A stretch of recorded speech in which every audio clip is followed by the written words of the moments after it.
Nwoke mụ na ya bi na-asị ajọ asị. Afọ nwaanyị asị m na ya nụrụ di o, na ya na-eme ọfụma. Di ya na-eme ọfụma. Fana bụ nwere joint akaụntụ na-etinye ego na ya. So ọkwana ya. Ife niile na-aga. Anọgide na di ya kwọrọzi etinye ego na dị akaụntụ. Ya agbụ ya nkịtị si na maka na ya na-eme ọfụma. Ọkwa ịghọtago ihe a bụ ihe achị. Ya agbụ ya nkịtị. Ya emesịa wee malụ na di ya na-akwụyali too much, na-esonyeli ụmụ nwanyị. Ya akpọ ya kwasị anya, ọ ga aka ga ọkpa. Ya na ijide di n'aka nri ọ na-agọ, ijide n'aka ekpe ọ na-agọ, ijide n'ụkwụ ọ na-agọ, ịtọdie n'onu ọ na-agọ, etu ọbụla isi jide ọ ga na-agọ. Ọ sị m ọkwana ya. Until one day, one girl wee bịa kụọ aka n'ọnụ ụzọ. Wee sị ya madam, ọ sị ya ọ sị ama di ya ọnọnya, sị ya mba. Ọ sị anya gwa die na ya chọtara ya ọkpa afịa. Sị ya madam na ya dosọrị mana ya na-achọ ịgwa gị na nwa obele oge na ị ga-enwe nwaanyị ọzọ, na ya ga-abụ second wife dọọlụ gị. Ya sị ya ọ sị ya tọn ọ jawalụ. Di ya wee bata. Ya wee gwa ya. Ọ gọchacha wunye enu wutuo n'ala sị gọ ya Chineke. Na ọkwa ọ na-agọ ịka ya eme okwu ego akwa akwa ichekwa na gị nwayọbazi anya biko. Ihe ọ na-asị enwere part 2. Ya gbakwa nkịtị o. After 6 months ya fọdụs girl ka o bu afọ. Ọ bụ na afọ ebugo. Di ga wee fịa wee sị ya nwunye di m tọn ọ jawalụ. Ya wee nata wee gwawakwa di esi ya na afọkwa dis girl na nna ife ọ gwara ya. O si ya na that girl tu ime wee na-achọ onye ọ ga-ebo na ọ bụrụ si ya ka ọ gwa bido sịbakwa ụdị asị. In fact o si m nne ikekwụrụ ọtọgwu ya. Ya gbakwa nkịtị kedu ife a ga-eme na ejidere na ya n'aka. Ya kpọọ ndị befe si ya nwaanyị na ị nwere evidence. So ya gbakwa nkịtị until this girl mụọ nwa. Wee kulu nwa wee bịa wee si ya na ọ kakwala ya mma na ọ gwalụ di ya ka ọ bịa mee ihe ya gwali anya mee. Na ọ bụkwa na ọ bịara mee ihe ya gwali anya mee, na ihe a ga-eme ya ma ndọsịkwa mma o. Na nwaanyị kunu di ya mụrụ ya, na ọ mụ nwa agba ọsọ na ọ batara ya n'ọsọ. Ọkwana ya ka ọ bịalụ nye senye vidio, sechenye pikchọ. Di ya wee bata. Ya wee zukobekwe di ya si ya gịnị wee gọbakwa. Sị m gaa ka gaa ọkpa agaghị eme ọbabali ya mba. Unu agbakwa ife di eme. Di ya wee welu fonu wee kpọọ papa ya na mama ya wee babalụfa mba sịfafa chie nyanwa warning nye ebozini ife nye emere. Ị mara ife a na-agwa ya kpọọ nwanne ya nwoke o na-aba. Ọ sị m nne ikekwụla ọtọ gwụsị anya.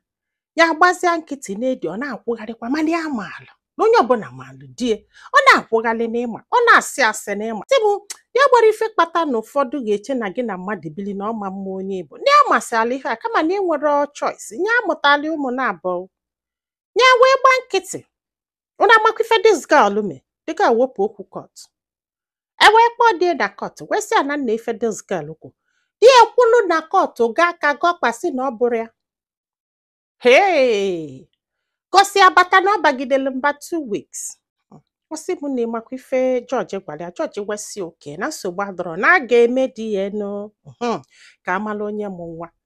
Wee nalụ di ya test, nalụ nwa, nalụ everybody wee jee mee mesịa wee nyefa chigheta azụ. Wee chigheta o wee bụrụ na di ya mụrụ nwa afọ. Ọ sị m nne na di ya mụrụ nwa afọ. Ọ sị m ikekwụla ọtọgwu ya na ya mara ife a ga-eme na ala gbara ya. Otu wee sị ya na ọ ga na-enye that woman 50,000 every month. It's either na ọ nọbalị ya ọ na ọ ga na-enye 50,000 every month iji wee take care of nwa afọ ọ mụrụ. Na ọkwa ife George gwalụ di ya. Wee bie okwu di ya wee nata. Na mgbe o ji wee nata ya apagoli ngwongwo ya na be nne ya. Sị m ọkwana ya. Di ya wee gbalụ wee bịa be nne ya wee bịa daa na wee yọba biko. Ọ sị m nne n'ike kwụlụ ọtọ gwu ya na o nwere ife ga-emegide ka agbaghalụ this guy.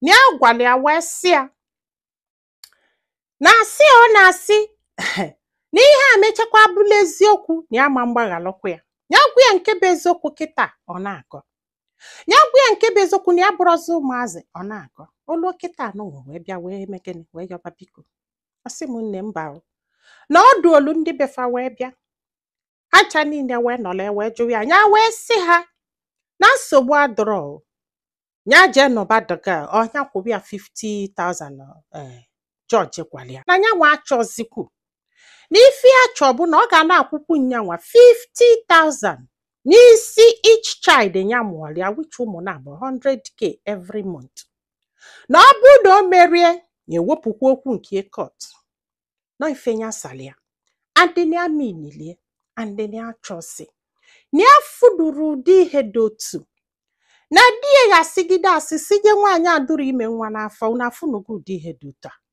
ọ sị m mba na ya chọrọ so n'ezi ndị mmadụ abịa na-ayọ ya ayọrị agbụga ayọrị agbede n'ife ọ na-achọzi bụ kịta ka anya na ya na-abụ n'ọlụkwa again ọ ga-abụ every month ka o jee na joint account ọ na-azị etinye ego na ya jee na-ewere ego wee na-akwụ the girl maka na ka a na-ekwu ife anụnwa na 1 month agago n'ebe afọ ka o ji ewere ego wee kwụọ that girl ife ya ga-afụ na ya ma mmie mana ịmago na mmadụ ka ya bụ na ya chọ ka amalife ndị mmadụ nwanne m kedu ife ilo kedu ihe ọ dogokọdịsa ụmanụ mee ọ bụrụ gị ị ga-agbaghalụ di gị chighebe azụ jee gị na ya na-abụ ebili ọnụbakwa gị na-akwụzi nwaanyị ọzọ 50 ịha every month nwaanyị na ọ dị enye gị ego iji enye ụmụaka nri maka na ị na-eme ọfụma ka onye hapụ this guy ka ọ taba afụfụ dọlụ nje a na-akwụkwụ nyanwa 50,000 100 every month n'isi ugbu ya Chineke ụfọdụ ndị mmadụ